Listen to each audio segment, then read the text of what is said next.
जय हिंद दोस्तों, मैं ऋतिक राज स्वागत करता हूं आपके अपने YouTube चैनल फॉर्म फिलअप की नॉलेज में। दोस्तों आशा करता हूं कि आप लोग अच्छे होंगे और स्वस्थ होंगे।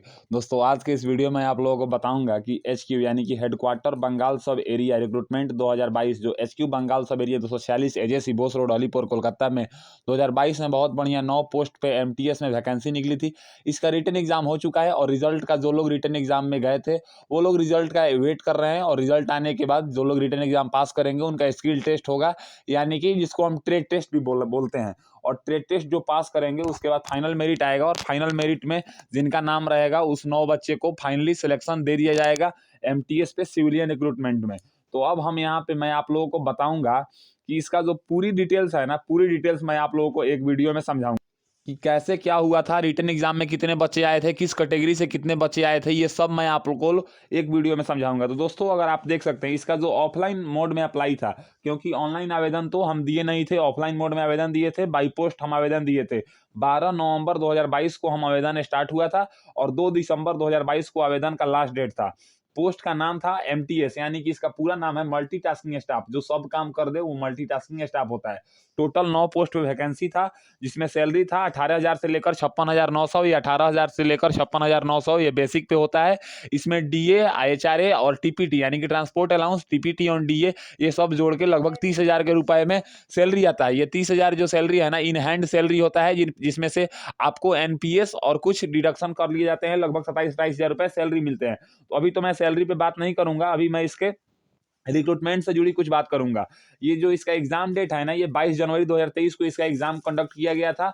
और यहाँ पे देख सकते हैं UR में 1 पोस्ट था, OBC में 3 पोस्ट था, ESM में 1 पोस्ट था, ST में 1 पोस्ट था, EWS में 3 पोस्ट था। टोटल 9 पोस्ट थे। टोटल नंबर ऑफ कैंडिडेट्स, कितने कैंडिडेट्स जो है ना वो फॉर्म अप्लाई किए थे। जनरल में 798 कैंडिडेट्स अप्लाई किए थे, OBC में 1649 कैंडिडेट अप्लाई किए थे, ST में 144 कैंडिडेट अप्लाई किए थे, EWS में 235 कैंडिडेट अप्लाई किए थे, ESM में 67 कैंडिडेट्स अप्लाई किए थे। टोटल 2893 यानी कि लगभग 2900 कैंडिडेट्स फॉर्म अप्लाई किए थे, जिसमें से 60% कैंडिडेट्स ना एग्जाम में अपीयर हुए थे।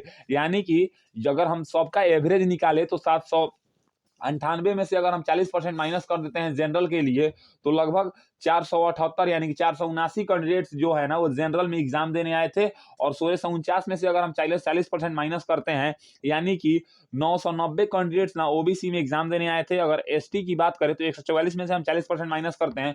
जैसे मैं ये एवरेज ना, मैं एग्जाम देने गया था तो वहां से मैं निकाला हूं, क्योंकि मेरे रूम में लगभग 50% लड़के एग्जाम देने आए थे, तो लगभग हम इसी के एवरेज निकाल लेते हैं कि 60% पूरे एग्जाम हॉल में, मतलब पूरे एग्जामिनेशन में 60% बच्चे एग्जाम में मतलब अपीयर हुए थे, यानी कि प्रेजेंट हुए थे। ST में अगर 144 में से 40% माइनस करते हैं, यानी कि 87 कैंडिडेट्स लगभग एग्जाम देने आए थे। EWS में 235 कैंडिडेट्स पूरा अप्लाई किए थे, जिसमें से 40% बच्चे हम माइनस कर देते हैं जो एग्जाम में अब्सेंट थे, तो 141 बच्चे एग्जाम देने आए थे। ESM यानी कि एक सर्विसमैन में 67 कैंडिडेट्स अप्लाई किए थे, जिसमें से 40% माइनस हम माइनस कर देते हैं जो एग्जाम देने नहीं आए थे। जबकि ESM में ये आंकड़ा हम नहीं अनुमान लगा सकते, क्योंकि ESM के बारे में मुझे ज़्यादा जानकारी नहीं है। फिर भी अगर करते हैं तो लगभग 41 कैंडिडेट्स एग्जाम देने आए थे, जिसमें से जनरल में 1 सीट है तो 10 कैंडिडेट्स को रिटन एग्जाम पास किया जाएगा। और OBC में अगर 3 सीट है तो 30 कैंडिडेट्स का रिटन एग्जाम पास किया जाएगा। ST में 144 मतलब 1 सीट है तो 10 कैंडिडेट्स को रिटन एग्जाम पास किया जाएगा। EWS में 3 सीट है तो 30 कैंडिडेट्स का रिटन एग्जाम पास होगा। और यहाँ पे अगर ESM की बात करें तो 1 सीट है, 10 कैंडिडेट्स जो है ना वो रिटन एग्जाम में पास होंगे। टोटल यहाँ पे देखेंगे तो 2893 कैंडिडेट्स ना मतलब ऑनलाइन आवेदन दिए थे, जिसमें से 40% हम माइनस करते हैं जो एग्जाम में नहीं आ पाए थे, अब्सेंट थे, तो लगभग 1735 यानी कि 1750 कैंडिडेट्स ना एग्जाम में अपीयर हुए थे। अब यहाँ पे हम बात करते हैं कि देखिए कुछ जो इससे जुड़ी जो महत्वपूर्ण जानकारी है ना, ये मैं आपको बताता हूँ। कितने कैंडिडेट्स का रिटन एग्जाम में पास किया जाएगा ये मैं आप लोगों को बता दिया कि 1 सीट पे 10 कैंडिडेट्स को स्किल टेस्ट में बुलाया जाएगा। ये सब ऑफलाइन फॉर्म का नियम है। यानी कि टोटल नंबर ऑफ सीट 9 है, तो टोटल एग्जाम देने आए थे 1750 कैंडिडेट्स लगभग में हम मान लेते हैं। इसे 1735 है तो हम इसको 1750 लगभग में मान लेते हैं। स्किल टेस्ट में बुलाया जाएगा 10 गुना कैंडिडेट्स को, यानी कि टोटल सीट 9 है तो इसमें 10 से अगर हम गुना करते हैं तो यानी कि 90 कैंडिडेट्स को स्किल टेस्ट में बुलाया जाएगा। अब देखिए category wise written exam pass जो होंगे ना, वो UR में 1 सीट है तो यहाँ पे 10 कैंडिडेट्स पास होंगे, OBC में 3 है तो 30, ESM में 1 सीट है तो यानी कि 10, एसटी में 1 सीट है तो 10, ईडब्ल्यूएस में 3 सीट है तो 30 कैंडिडेट्स पास होंगे, टोटल 90 कैंडिडेट्स पास होंगे। यानी कि 1750 में से अगर हम 90 माइनस करते हैं तो 1660 कैंडिडेट्स ना एग्जाम में बाहर हो जाएंगे। अब यहाँ पे सवाल ये रहता है कि कट ऑफ क्या रहेगा। यही होता है कि मेरा इतना क्वेश्चन सही है, इसमें निगेटिव नंबर भी था, ये भी बात ध्यान देना है कि मेरा इतना नंबर है, मेरा उतना नंबर है, तो क्या मैं रिटन एग्जाम पास कर जाऊंगा, स्किल टेस्ट में जाऊंगा, या मेरा फाइनल मेरिट हो जाएगा। तो अब मैं यहाँ पे आप लोगों को ये चीज समझाता हूँ।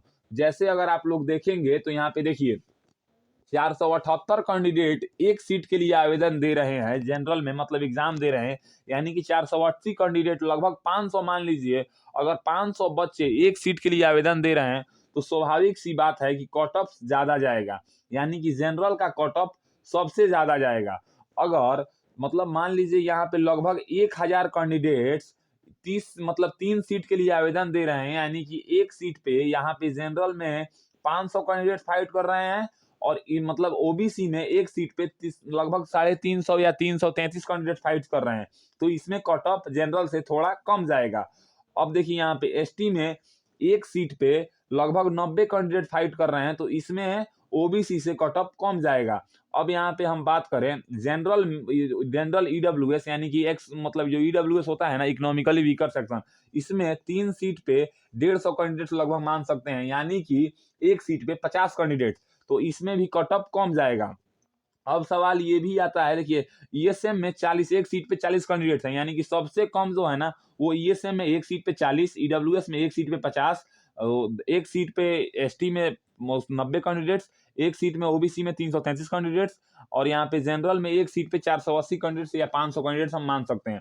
तो अब मायने ये भी रखता है कि इसमें जो सबसे तेज बच्चे आते हैं वो किस कैटेगरी के आते हैं, ये भी मायने रखता है। तो उसका कैंडिडेट मतलब जो कट ऑफ जाएगा ना वो बाहर जाएगा। लगभग 469 कैंडिडेट्स को जनरल कैटेगरी से रिटन एग्जाम में बाहर कर दिए जाएंगे, और ओबीसी कैटेगरी में 959 मतलब 960 कैंडिडेट्स को बाहर कर दिए जाएंगे, और एसटी में 77 कैंडिडेट्स को रिटन एग्जाम से बाहर कर दिए जाएंगे, ईडब्ल्यूएस में 111 कैंडिडेट्स को रिटन एग्जाम से बाहर कर दिए जाएंगे, और एक सर्विसमैन में 31 कैंडिडेट्स को रिटन एग्जाम में बाहर कर दिए जाएंगे। यानी कि टोटल 1646 कैंडिडेट्स को रिटन एग्जाम से बाहर कर दिए जाएंगे, और 90 कैंडिडेट्स को ही एग्जाम में पास किए जाएंगे।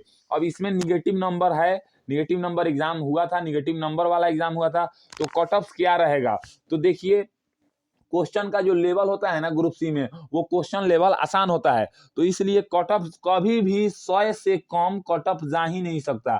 100 से लेकर 110 के बीच में ही कट ऑफ रहेगा।